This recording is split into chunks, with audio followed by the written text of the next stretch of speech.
কি অবস্থা, নদী হয়ে গেছে দেখছি।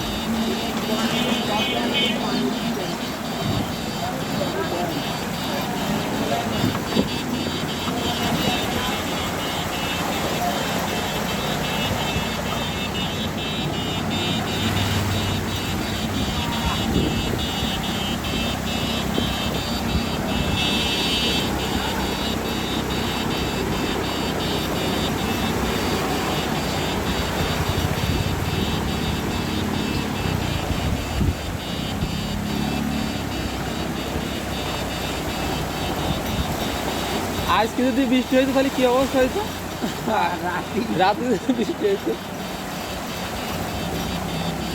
ওই হাফিজ ভাই, দোকানের ভিতরে পানি চলে গেল নাকি?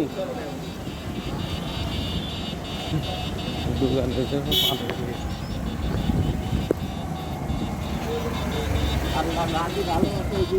এই জায়গাটায় পানি নাই।